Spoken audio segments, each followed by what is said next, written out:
So topic is public deposit. So before knowing public deposit, we must be aware of the term deposit. So deposit हम define कर सकते हैं कोई भी ऐसा सम ऑफ मनी जो कि हमने बैंक अकाउंट या फिर किसी भी फाइनेंशियल इंस्टीट्यूशन के पास रख रखा है. एंड जनरली डिपॉजिट में क्या होता है दैट एक पर्सन से दूसरे पर्सन के पास मनी ट्रांसफ़र होता है. दैट फॉर इंस्टेंस अगर हम डिपॉजिट कर रहे हैं कहीं पे भी तो वो मनी क्या होगा मुझसे उस इंस्टीट्यूशन या फिर उस बैंक के पास ट्रांसफ़र होगा. सो अगर हम पब्लिक डिपॉजिट डिफाइन करें so public deposit are the unsecured deposits जो कि कंपनी इनवाइट करती है from the public. And as public deposit जो होती हैं वो short term sources of funds होती हैं. तो जनरली कंपनी उनसे जो है वर्किंग कैपिटल नीड से अपनी फाइनेंस करती है. सो अगर शॉर्ट में वर्किंग कैपिटल डिफाइन करना चाहें तो हम बोल सकते हैं that working capital is the difference between current assets and current liabilities. That means कितनी एक्सेस करेंट एसेट्स हैं हमारे पास अगर हम उनको कंपेयर करते हैं with the current liabilities. Although ये नेट कंसेप्ट है, क्रॉस वर्किंग कैपिटल कंसेप्ट भी होता है, but net working capital concept जो है वो ज़्यादा एक्सेप्टेड है. पब्लिक डिपॉजिट की बात करें सो पब्लिक डिपॉजिट को हम डिफाइन कर सकते हैं that public deposit refer to the unsecured deposit invited by companies from the public mainly to finance working capital needs. Okay.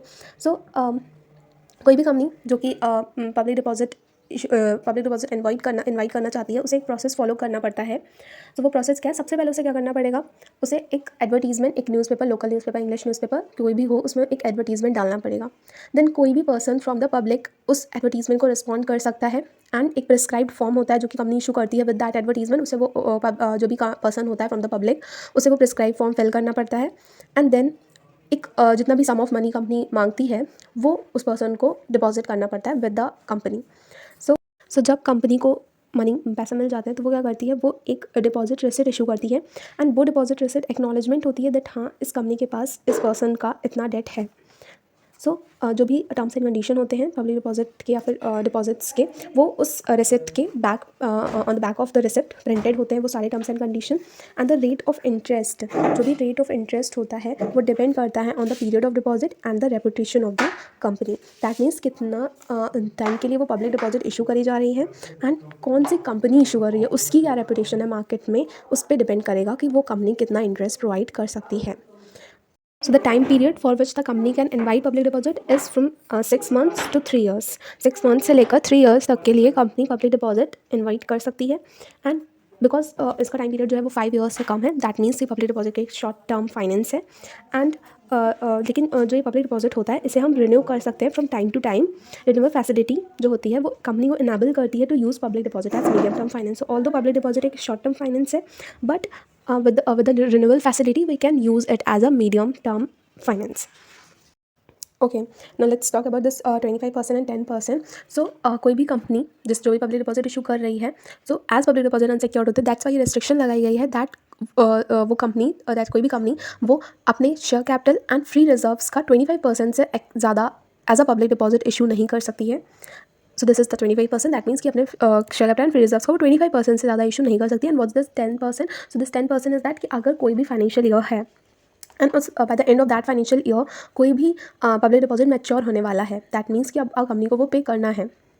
So company को उस पब्लिक डिपॉजिट का 10% एज अ रिजर्व रखना पड़ेगा सो दैट वो उस पब्लिक डिपॉजिट को पे कर सके जो भी bye the end of the year mature हो रही है. तो 10% अमाउंट कंपनी रखती है वो सिर्फ और सिर्फ उस डिपॉजिट को पे करने के लिए ही वो यूज़ करेगी, ऐसा उसे मान के चलना पड़ता है. Okay, so now the question arises why public deposit? Why not other short-term sources like trade credit, bank credit, intercorporate deposits, advances from the customer, and other internal sources, innovative sources like the commercial paper, convertible debentures, the new service which have come into existence that is factoring? Why not these? Why public deposit? So firstly, we will talk it from the company perspective. That is why company invite public deposit. So as we know that public deposit is an unsecured debt. So company prefer public deposit because these deposits are cheaper than bank loans. As we know that कोई भी security company को नहीं रखनी पड़ती है ना. So company को जो पब्लिक डिपॉजिट मिलता है वो काफ़ी कम उसका जो रेट होता है जो भी कंपनी को जो भी पे करना पड़ता है अगेंस्ट दैट पब्लिक डिपॉजिट वो काफ़ी कम होता है अगर उसको हम कंपेयर करते हैं विद द बैंक लोन्स. तो so that's why company prefer inviting public deposit. Now why public prefers public deposit, that is why public go for it. So the public prefers to deposit money with well established companies because the rate of interest on public deposit is higher than on bank deposit. Public को जो मिलता है from the public deposit वो काफ़ी ज़्यादा होता है अगर वही सेम अमाउंट ऑफ मनी वो बैंक में रखेंगे तो. एज बैंक पब्लिक को ज़्यादा नहीं पे करती है फॉर द डिपॉजिट जो भी बैंक अपने पास रखती है of that public.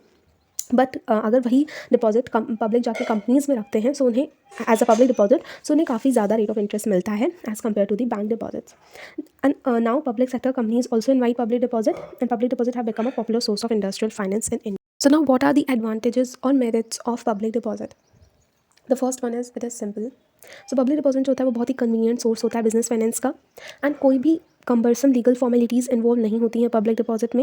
And also जो भी कंपनी रेज करती है डिपॉजिट्स, उसे बस एक एडवर्टीजमेंट देना होता है न्यूज़पेपर में, एंड देन जब उसे पैसे मिल जाते हैं तो उसे एक रेसिट इशू करनी होती है. So that's why the first merit और advantage of public deposit is its simplicity. The next is economical. So जो भी इंटरेस्ट पे किया जाता है ऑन पब्लिक डिपॉजिट वो कम होता है as compare to the interest which is paid on bank loans. Moreover कोई भी अंडर राइटिंग कमीशन या फिर ब्रोकरेज नहीं पे करना पड़ता है while issuing public deposits.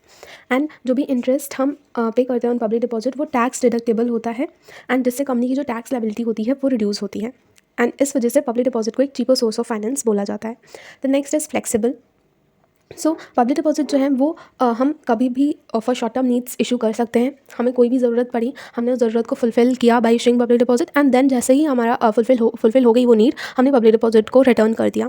For instance अगर हमें ड्यूरिंग सीजन रॉ मटेरियल की नीड पड़ती है इन बल्क, तो हम पब्लिक डिपॉजिट के थ्रू वो रॉ मटेरियल ले सकते हैं. जैसे ही हमें वो रॉ मटेरियल मिल गया एंड हमने अपना प्रोडक्ट से अपने पैसे ले लिए, पैसे हमने कमा लिए, तो हम फिर उस पब्लिक डिपॉजिट को रिटर्न कर सकते हैं. The next is no charge on asset. तो एज हमने पढ़ा था पब्लिक डिपॉजिट जो है वो अनसिक्योर्ड होता है, तो इस वजह से वो कोई भी चार्ज या फिर मॉर्टगेज क्रिएट नहीं करता है ऑन कंपनीज एसेट्स. सो अगर कंपनी को कोई भी फ्यूचर में कोई भी लोन रेज करना पड़ता है तो वो आराम से उन एसेट्स को एज सिक्योरिटी रख कर इशू रेज कर सकती है loan. Then next one is trading on equity. So as जो इंटरेस्ट दिया जाता है पब्लिक डिपॉजिट पे वो एक फिक्स्ड रेट पे दिया जाता है, एंड इससे कंपनी जो है एक higher rate of dividend declare कर सकती है अगर गुड अर्निंग्स होती हैं उसकी, मतलब किसी भी ईयर अगर उसके हाई प्रॉफिट्स हुए तो वो आराम से उस हाई प्रॉफिट्स को अपने शेयर होल्डर्स को दे सकता है, बिकॉज पब्लिक डिपॉजिट पे उसे एक फिक्स्ड रेट ऑफ इंटरेस्ट ही पे करना है.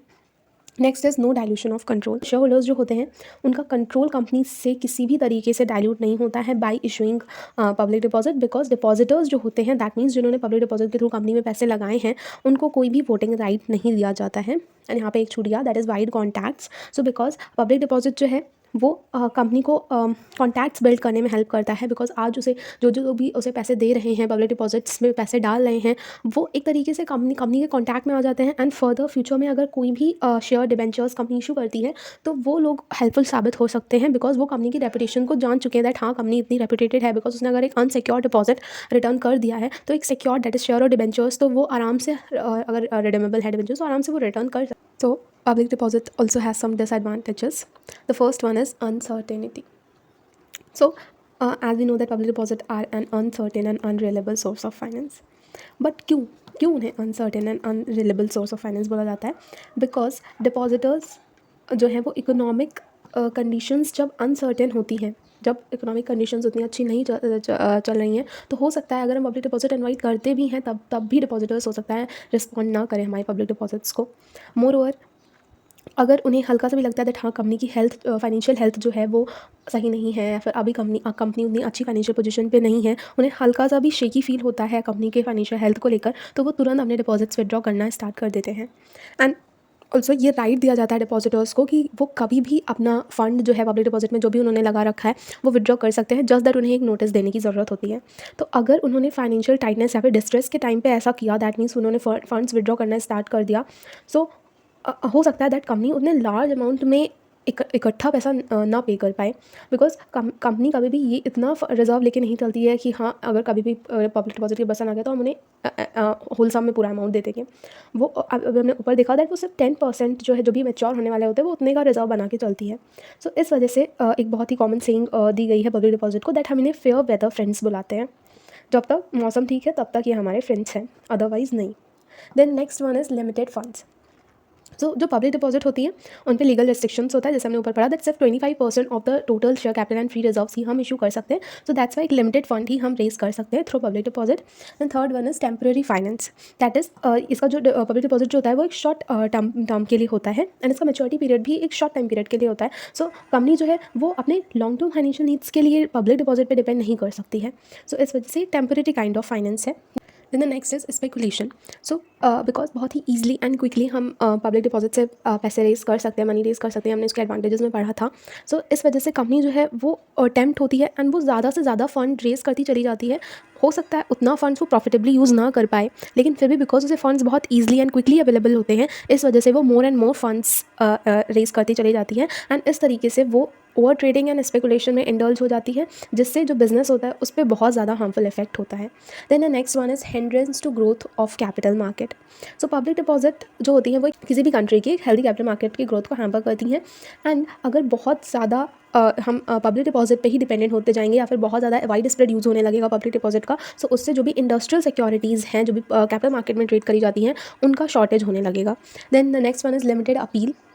सो public deposit do not appeal as a mode of investment to bold investor who want capital gains ना. सो पब्लिक डिपॉजिट जो है वो जो भी बोल्ड इन्वेस्टर्स होते हैं जो कि रिस्क उन्हें कितना भी उस पर्टिकुलर इन्वेस्टमेंट में इन्वॉल्व हो, अगर उन्हें हायर रिटर्न मिल रहा है सो वो उस रिस्क को लेने के लिए तैयार होते हैं. सो उन्हें हम बोल्ड इन्वेस्टर्स बोलते हैं. सो पब्लिक डिपॉजिट उन्हें अपील नहीं करता है. एंड ऑल्सो जो कंजर्वेटिव इन्वेस्टर्स होते हैं उन्हें भी पब्लिक डिपॉजिट अपील नहीं करता है, बिकॉज कंजर्वेटिव इन्वेस्टर्स हमेशा सोचते हैं दैट कुछ ना कुछ एज अ सिक्योरिटी हमारे जो भी इन्वेस्टमेंट है उसके अगेंस्ट प्रेजेंट हो. बट पब्लिक डिपॉजिट में ऐसे कोई भी सिक्योरिटी नहीं होती, वो अनसिक्योर्ड डिपॉजिट होते हैं. सो जो पब्लिक डिपॉजिट है वो बहुत ही कम लोगों को अपील करती है, एंड दैट्स वाई जो पब्लिक डिपॉजिट है उसकी एक मेजर डिसएडवांटेज है that it has limited appeal. Then the next one is unsuitable for new concern, because public deposit is all a game of reputation, goodwill. Because अगर एक company की reputation अच्छी है तभी वो पब्लिक डिपॉजिट रेज कर सकती है.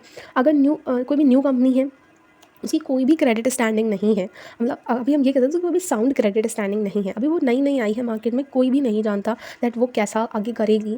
सो इन्वेस्टर्स जो होते हैं वो ऐसी कंपनीज़ में जनरली पब्लिक डिपॉजिट में इन्वेस्ट नहीं करना चाहते, रैदर देन वो शेयर्स में कर देंगे, डिबेंचर्स में कर देंगे, बिकॉज वहाँ पे डिबेंचर्स में उन्हें एक अच्छा खासा सिक्योरिटी प्रेजेंट होती है against the debentures, and also shares में उन्हें एक अच्छा खासा मिलता है stake in the company. So public deposit में बिकॉज बिल्कुल ही अनसिक्योर्ड होता है, सो न्यू कंपनीज़ में जनरली जो भी इन्वेस्टर्स होते हैं वो पब्लिक डिपॉजिट में इन्वेस्ट नहीं करना चाहते हैं.